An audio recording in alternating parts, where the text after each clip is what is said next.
Bonjour, bonjour, bonjour, and welcome to Cooking with Amadeus. And today we're making vegan cream cheese, like super easy, super fast. Anyone can do it. All you need is unsweetened soy milk, half a lemon, salt, and if you want to make it extra special, add some herbe de Provence. Or basically any kind of seasoning that you would like to put in. You can put in some pepper, for example, or some fresh chopped onion, anything that you will like, you can put in. I'll just put in some herbs to make it a bit herby, but all in all, that's all you will need. You will also need something to drain your soy milk in, and a pot or casserole to heat up the milk.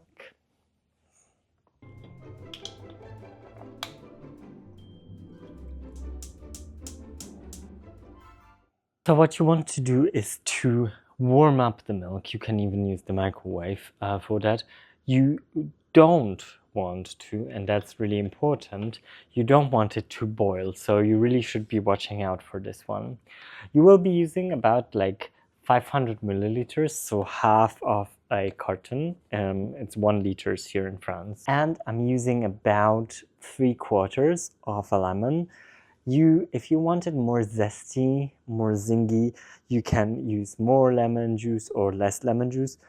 What you will want to achieve is that once the milk is warm, you will be adding the lemon juice to it, and through the acid of the lemon juice, the milk will start separating. And this is exactly what we want, because then we can sieve off the parts of the milk that are actually like tied together and make a little cream cheese out of it. I would also recommend using a wooden spatula for it. So you want the milk to be hot, not boiling. So we're close before boiling. And I'm just gonna put in my lemon juice in here. Don't worry about the seeds. You can fish them out once you start sieving through. I wouldn't worry about them too much. If you find bigger ones, yes, maybe. You can also use apple cider vinegar, for example, if you don't have lemons at home. Do you see how beautiful this already curdles? Because we really want it to curdle nicely. So I'll be adding a bit of apple cider vinegar just to help a bit with the curdling. Again, stir it through a bit. What will be important as well is to use non-sugared milk, because sometimes soy milk can be sweetened, so you want unsweetened soy milk. That's really important. And then here I have those linen cloths that I can use for cheese making, for example. Those are napkins basically, but I also use them, I don't use them as napkins because the material is perfect. It's like a cheesecloth material. So if you have anything like that, it'll be perfectly fine to just sieve it through. Worst case scenario, you could even use paper towels, but I would recommend using something out of a fabric. You want to prepare this here. Over your sieve, you pull your cheesecloth. You take your mixture, pour it right in. So what you want to do now is to not be too aggressive. Let it sit, let it wait for about 10 to 20 minutes. Let gravity do its work. After that, you can still try to press it out, but I would just really press it out gently, because you do want to retain a bit of moisture for the cream cheesiness of it all. So now it's all a waiting game. I would actually also keep this water that you have left in the end, because you can use this water really good for baking, for cooking.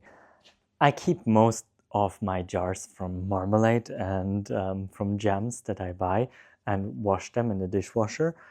Then you can disinfect them by pouring hot boiling water over them that you boil in a kettle, for example, and then we can use it to store our cream cheese. So we have left it dripping off, and do you see this kind of texture? That's the cream cheese kind of texture that we want. So now we can put all of this mixture into our disinfected jar. See, it already has this thick, creamy texture that you would have from a cream cheese, right?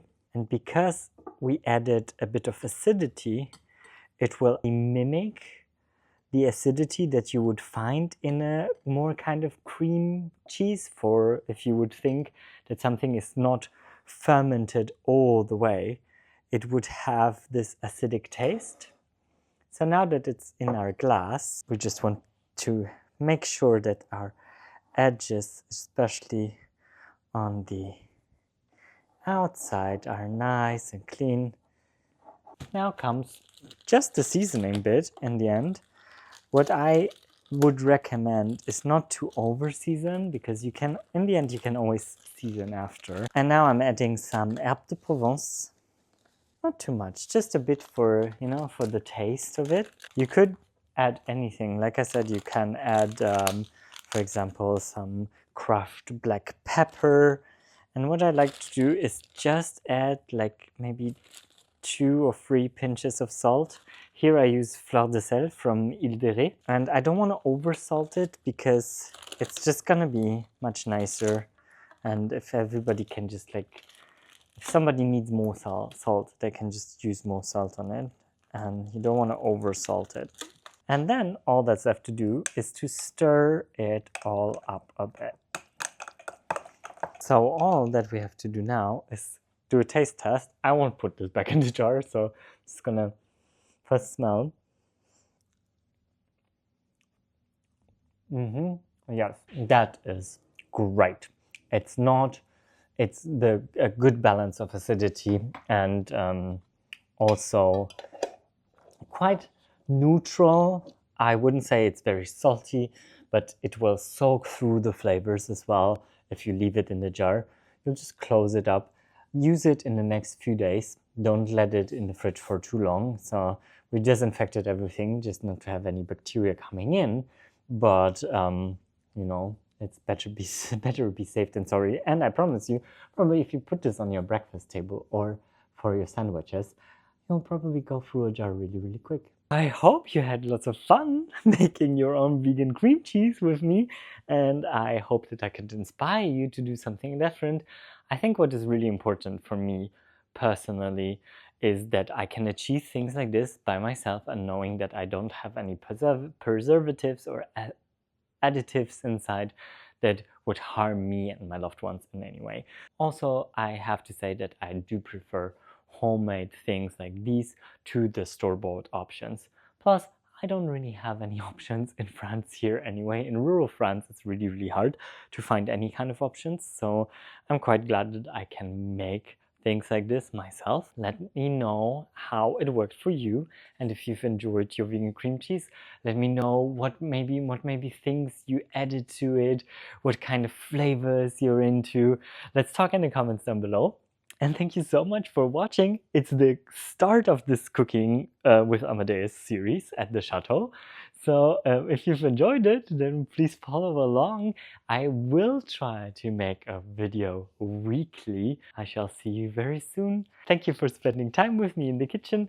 Bisous et au revoir.